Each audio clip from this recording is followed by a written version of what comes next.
Bismillahirrahmanirrahim. Assalamualaikum warahmatullahi wabarakatuh.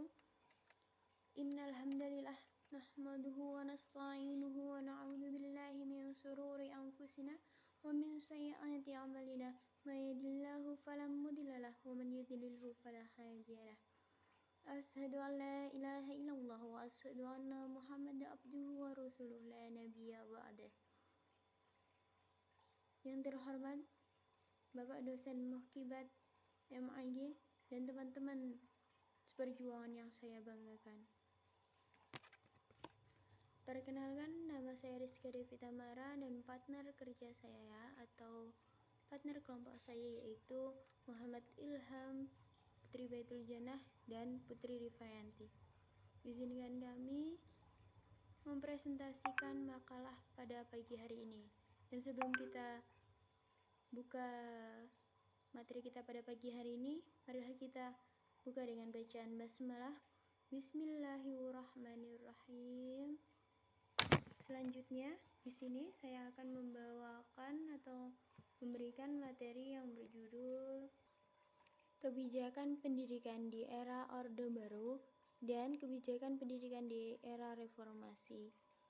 Apa sih kebijakan pendidikan di Orde Baru itu? Mari kita bahas. Kebijakan pendidikan di Orde Baru yaitu kebijakan perumpamaan peristiwa G30S PKI tanggal 1 Oktober 1965. Bangsa Indonesia telah memasuki fase baru yang dinamakan Orde Baru. Pada dasarnya, Orde Baru ini merupakan sikap yang mental yang positif untuk menghentikan dan mengoreksi segala penyelewengan terhadap Pancasila dan Undang-Undang 1945. Selanjutnya, memperjuangkan adanya suatu masyarakat yang adil dan makmur, baik material dan spiritual melalui pembangunan. Dan sikap mental dan Undang-Undang 1945 secara murni dan konsekuensi. Dengan demikian, Orde Baru bukanlah suatu golongan tertentu, sebab Orde Baru tidaklah mengelompokkan fisik landasan negara Pancasila sebagai landasan ideal, Undang-Undang 1945 sebagai landasan konstitusional, TAP MPR sebagai landasan struktural, dan program-program Kabinet Pembangunan sebagai landasan operasional. Ditemukan pada bab 2 pasal 3 dikemukakan bahwa tujuan pendidikan nasional Indonesia dimaksud untuk membentuk manusia Pancasila sejati berdasarkan ketentuan-ketentuan seperti dikehendaki oleh pembukaan Undang-Undang Dasar 1945. Apa sih itu pendidikan atau pembentukan manusia Pancasila sejati? Nah, di sini saya bahas manusia Pancasila sejati adalah sesuatu yang sangat diperlukan untuk mengubah mental masyarakat yang sudah banyak mendapat indoktrinasi monopol USDEK atau bisa disebut dengan USDEK pada zaman Orde Lama. Untuk mencapai dasar dan tujuan pendidikan tersebut, maka isi pendidikan adalah yang pertama yakni mempertinggi mental, moral, budi pekerti, dan memperkuat keyakinan beragama. Selanjutnya, mempertinggi kecerdasan dan keterampilan. Selanjutnya, membina dan mengembangkan fisik yang kuat serta sehat. Di sini juga ada beberapa kebijakan yang lahir pada masa Orde Baru. Antara lain, yang pertama kebijakan Dovius dengan NKK atau BKK, normalisasi pembangunan kampus dan badan koordinasi kampus, yang bertujuan untuk membuangkan suara-suara mahasiswa yang dikhawatirkan akan mengorong-ngorong status quo rezim yang ada. Yang kedua, pergantian mata pelajaran atau kewargaan mengenai hak dan kewajiban sebagai warga negara menjadi PMP. Apa itu PMP? PMP adalah pendidikan moral Pancasila yang hanya menekankan pada ketaatan dan kepatuhan pada ideologi negara dan kebijakan-kebijakan rezim Orde Baru, dengan harapan evolutif generasi tersebut tidak akan punya keberanian untuk berdiri pada wilayah OPC. Yang ketiga, kebijakan Nugroho Notosutono dengan menambahkan mata pelajaran PSBB, Pendidikan Sejarah dan Perjuangan Bangsa, pada kurikulum 1984 dengan titik tujuan para lulusan pendidikan formal memiliki apresiasi yang tinggi terhadap ABRI karena dalam mata pelajaran PSBB Sejarah Perjuangan Bangsa didramatisasi yang menerapkan ABRI pada posisi hero. Menurutnya, perjuangan itu identik dengan konfirmasi senjata.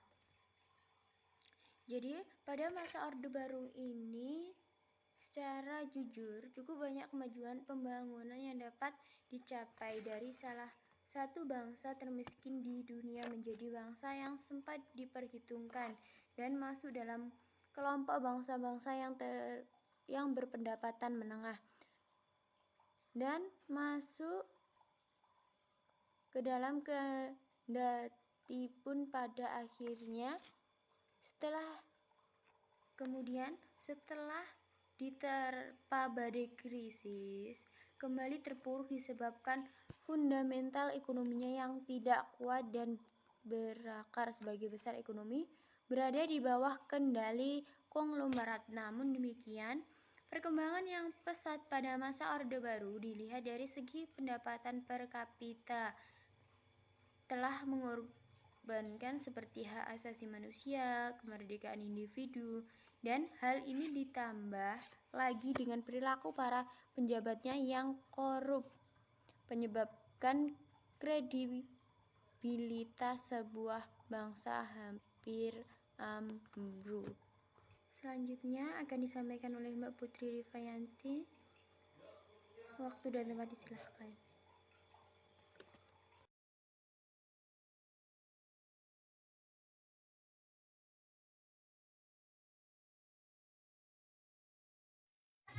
Assalamualaikum warahmatullahi wabarakatuh. Saya Putri Rifayanti Manurjana dengan NIM 206200134 akan mempresentasikan tentang kebijakan pendidikan di era Orde Baru. Kebijakan perumpamaan peristiwa G30 SPKI pada tanggal 1 Oktober 1965.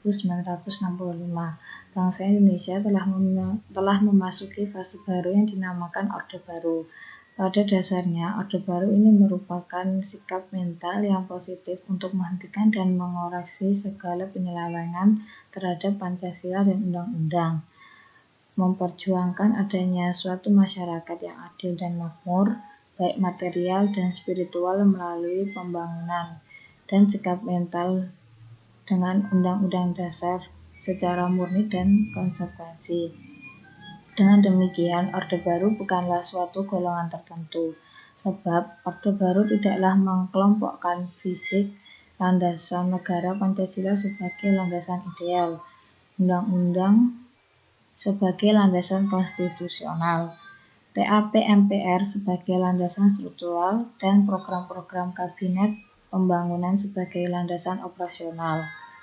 Pada TAP MPRS nomor 27 MPRS 1966 Bab 2 Pasal 3 dikemukakan bahwa tujuan pendidikan nasional Indonesia dimaksud untuk membentuk manusia Pancasila sejati berdasarkan ketentuan-ketentuan seperti yang dikehendaki oleh pembukaan Undang-Undang Dasar 1945.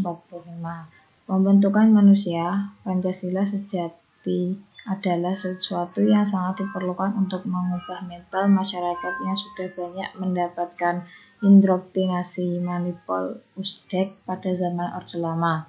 Untuk mencapai dasar dan tujuan pendidikan tersebut, maka isi pendidikan adalah yang pertama, mempertinggi mental, moral, dipekerti, dan memperkuat keyakinan beragama. Yang kedua, mempertinggi kecerdasan dan keterampilan. Yang ketiga, membina dan mengembangkan fisik yang kuat dan sehat. Beberapa kajian yang lahir pada masa Orde Baru antara lain yang pertama, kebijakan oleh Daud Yusuf dengan NKK atau BKK, yakni normalisasi membungkam kampus dan badan koordinasi kampus, yang bertujuan untuk membungkam suara-suara mahasiswa yang dikhawatirkan akan merongrong suatu rezim yang ada. Kedua, yakni pergantian mata pelajaran civic atau kewarganegaraan mengenai hak dan kewajiban sebagai warga negara menjadi PMP atau Pendidikan Moral Pancasila yang hanya menekankan pada ketaatan dan kepatuhan pada ideologi negara dan kebijakan-kebijakan rezim Orde Baru. Dengan harapan evolutif, generasi tersebut tidak akan punya keberanian untuk berdiri pada wilayah oposisi. Yang ketiga, yakni kebijakan oleh Nugroho Notusutanto dengan menambahkan mata pelajaran PSBB, yakni Pendidikan Sejarah dan Perjuangan Bangsa, pada kurikulum 1984 dengan titik tujuan para lulusan pendidikan formal memiliki apresiasi yang tinggi terhadap ABRI, karena dalam mata pelajaran PSBB, yakni Sejarah Perjuangan Bangsa, didramatisasi yang menempatkan ABRI pada posisi hero. Menurutnya perjuangan itu identik pada konfirmasi senjata. Sekian dari saya, selanjutnya akan dilanjutkan oleh teman saya. Assalamualaikum warahmatullahi wabarakatuh. Assalamualaikum warahmatullahi wabarakatuh. Saya Putri Rifayanti Manurjana dengan NIM 206200134 akan mempresentasikan tentang kebijakan pendidikan di era Orde Baru. Kebijakan perumpamaan peristiwa G30S PKI pada tanggal 1 Oktober 1965. Bangsa Indonesia telah memasuki fase baru yang dinamakan Orde Baru. Pada dasarnya, Orde Baru ini merupakan sikap mental yang positif untuk menghentikan dan mengoreksi segala penyelewengan terhadap Pancasila dan undang-undang, memperjuangkan adanya suatu masyarakat yang adil dan makmur, baik material dan spiritual melalui pembangunan, dan sikap mental dengan Undang-Undang Dasar secara murni dan konsekuensi. Dengan demikian, Orde Baru bukanlah suatu golongan tertentu, sebab Orde Baru tidaklah mengkelompokkan fisik landasan negara Pancasila sebagai landasan ideal, undang-undang sebagai landasan konstitusional, TAP MPR sebagai landasan struktural, dan program-program kabinet pembangunan sebagai landasan operasional. Pada TAP MPRS nomor 27 MPRS 1966 Bab 2 Pasal 3 dikemukakan bahwa tujuan pendidikan nasional Indonesia dimaksud untuk membentuk manusia Pancasila sejati berdasarkan ketentuan-ketentuan seperti yang dikehendaki oleh pembukaan Undang-Undang Dasar 1945.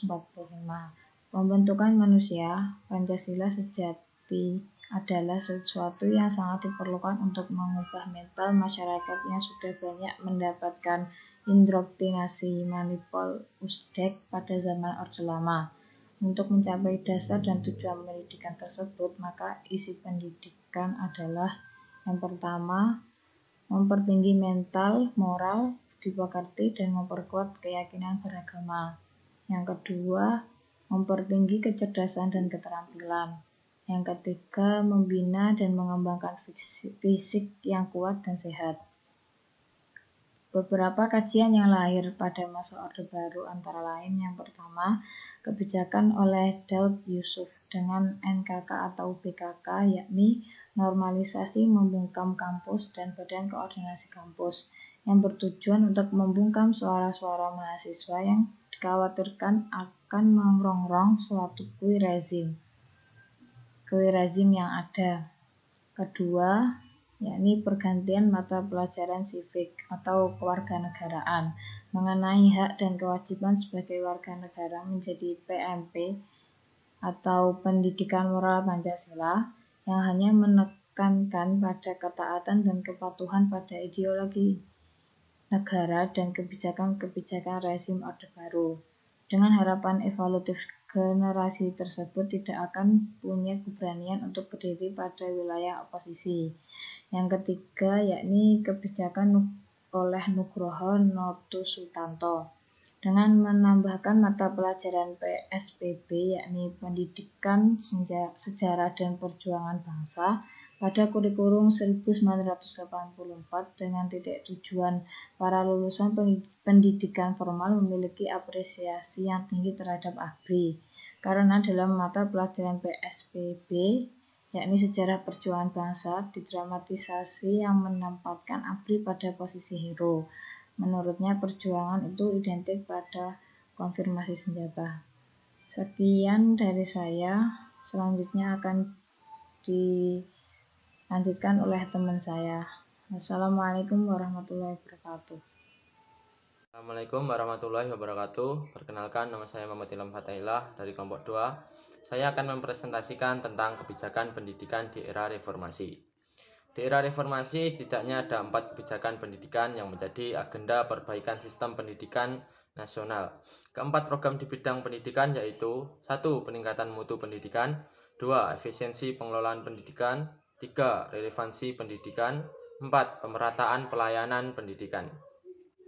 Keempat isu di bidang tersebut didasarkan keinginan dan tuntutan bangsa Indonesia yang berkaitan dengan peningkatan kualitas serta mempermudah dan mempercepat pelayanan di bidang pendidikan. Selain itu, paradigma baru dalam bidang pendidikan adalah menjadikan pendidikan agama sebagai salah satu isu utama dalam setiap kebijakan pemerintah, baik dalam substansi Undang-Undang Nomor 20 Tahun 2003 tentang Sisdiknas maupun peraturan pemerintah yang mengikutinya, karena dianggap bahwa agama sebagai dasar pembentukan karakter bangsa, pembangunan manusia Indonesia seutuhnya dan masyarakat Indonesia seluruhnya. Era reformasi memberikan ruang yang cukup besar bagi perumusan kebijakan pendidikan yang bersifat reformatif dan revolusioner. Bentuk kurikulum menjadi berbasis kompetensi, begitu pula dengan bentuk pelaksanaannya, yaitu pendidikan berubah dari sentralistik menjadi desentralistik. Pada masa ini, pemerintah menjalankan amanat Undang-Undang Dasar 1945 dengan memprioritaskan anggaran pendidikan sekurang-kurangnya 20% dari anggaran pendapatan belanja negara. Dengan didasarkan oleh Undang-Undang Nomor 22 Tahun 1999 tentang pemerintahan daerah yang diperkuat dengan Undang-Undang Nomor 25 Tahun 1999 tentang perimbangan keuangan pusat dan daerah. Maka pendidikan digiring pada pengembangan lokalitas di mana keberagaman sangat diperhatikan. Masyarakat dapat berperan aktif dalam pelaksanaan satuan pendidikan. Sekian, materi akan dilanjutkan oleh Mbak Putri Baitul. Bismillahirrahmanirrahim. Assalamualaikum warahmatullahi wabarakatuh. Perkenalkan, nama saya Putri Baitul Janah, akan melanjutkan presentasi dari Mas Ilham. Ini terkait tentang era reformasi, kebijakan pendidikan di era reformasi. Anggaran pendidikan ditetapkan sesuai dengan UUD 1945, yaitu 20% dari APBN dan APBD, sehingga banyak terjadi reformasi di dunia pendidikan, terutama dalam pemberian dana bantuan operasional sekolah atau dana BOS, wajib belajar 9 tahun, dan peningkatan standar penghasilan guru dengan adanya sertifikasi guru, serta pemberian bantuan pendidikan atau beasiswa untuk peningkatan kompetensi guru dan sebagainya. Kedudukan guru dan dosen sebagai tenaga profesional mempunyai visi terwujudnya penyelenggaraan pembelajaran sesuai dengan prinsip-prinsip profesionalitas untuk memenuhi hak yang sama bagi setiap warga negara dalam memperoleh pendidikan yang bermutu. Baiklah, di sini saya sekaligus menutup presentasi pada kali ini. Dari kelompok makalah kami, bila ada kurang lebihnya saya mohon maaf. Akhiran, wassalamualaikum warahmatullahi wabarakatuh.